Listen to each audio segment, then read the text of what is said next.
بسم اللہ الرحمن الرحیم۔ آج کی ویڈیو میں ہم بات کریں گے شب برات کی حقیقت کیا ہے اور اس رات میں رزق اور عمر کی تقسیم ہوتی ہے یا نہیں، اس کے متعلق احادیث کے کیا بیان ہیں۔ شعبان کی 15ویں شب برات کہلاتی ہے، یعنی وہ رات جس میں مخلوق کو گناہوں سے بری کر دیا جاتا ہے۔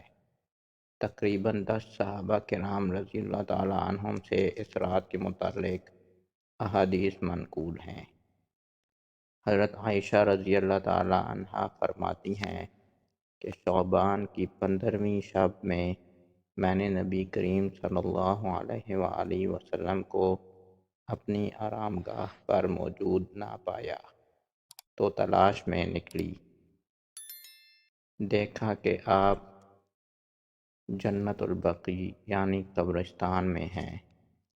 پھر مجھ سے فرمایا کہ آج شعبان کی 15ویں رات ہے، اس رات میں اللہ تعالیٰ آسمان دنیا پر نزول فرماتا ہے اور قبیلہ بنی کلب کی بکریوں کے بالوں کی تعداد سے بھی زیادہ گناہگاروں کی بخشش فرماتا ہے۔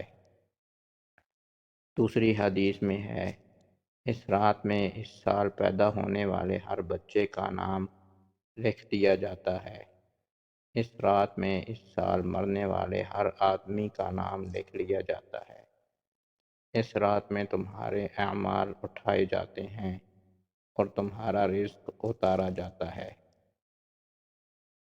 ایک روایت میں ہے کہ اس رات میں تمام مخلوق کی مغفرت کر دی جاتی ہے سوائے 7 اشخاص کے، وہ یہ ہیں: مشرک، والدین کا نافرمان، کیں پرور، شرابی، قاتل، شلوار کو ٹخنوں سے نیچے لٹکانے والا اور چغل خور۔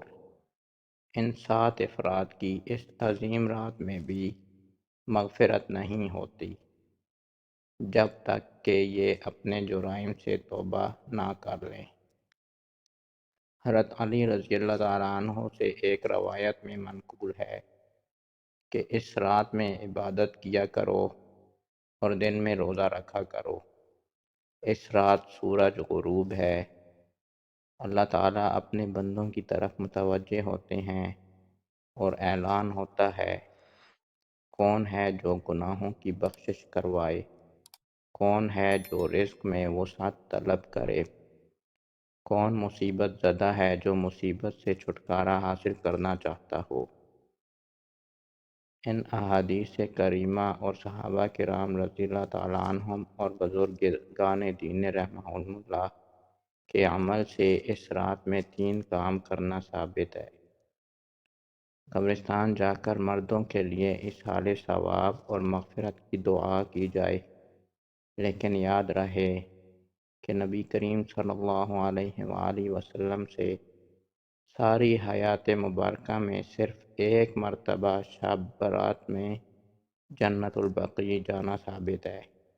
اس لیے اگر کوئی شخص زندگی میں ایک مرتبہ بھی اتباع سنت کی نیت سے چلا جائے تو اجر و ثواب کا باعث ہے، لیکن پھول پتیاں، چادر چڑھاوے اور چراغاں کا اہتمام کرنا اور ہر سال جانے کو لازم سمجھنا اس کو شب برات کے ارکان میں داخل کرنا ٹھیک نہیں ہے۔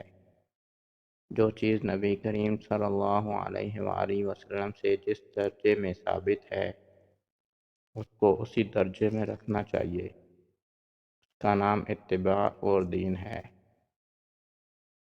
اس رات میں نوافل، تلاوت، ذکر و اذکار کا اہتمام کرنا، اس بارے میں یہ واضح رہے کہ نفل ایک ایسی عبادت ہے جس میں تنہائی مطلوب ہے، یہ خلوت کی عبادت ہے، اس کے ذریعے انسان اللہ کا قرب حاصل کرتا ہے، لہٰذا نوافل وغیرہ تنہائی میں اپنے گھر میں ادا کر کے اس موقع کو غنیمت جانیں۔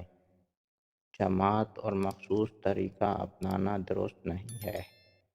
یہ فضیلت والی راتیں شور و شغب اور میلے اجتماع منعقد کرنے کی راتیں نہیں ہیں، بلکہ گوشہ تنہائی میں بیٹھ کر اللہ سے تعلقات استوار کرنے کی قیمتی لمحات ہیں۔ ان کو ضائع ہونے سے بچائیں۔ 3 دن میں روزہ رکھنا بھی مستحب ہے۔ ایک تو اس بارے میں حضرت علی رضی اللہ تعالیٰ عنہ کی روایت ہے، اور دوسرا یہ کہ نبی کریم صلی اللہ علیہ وآلہ وسلم ہر ماہ ایام بیض 13، 14، 15 کے روزوں کا اہتمام فرماتے تھے، لہٰذا اس نیت سے روزہ رکھا جائے تو معجب اجر و ثواب ہوگا۔ باقی اس رات میں پٹاخے بجانا، آتش بازی کرنا اور حلوے کی رسم کا اہتمام کرنا، یہ سب خرافات اور اسراف میں شامل ہیں۔ شیطان ان فضولیات میں انسان کو مشغول کر کے اللہ کی مغفرت اور عبادت سے محروم کر دینا چاہتا ہے، اور یہی شیطان کا اصل مقصد ہے۔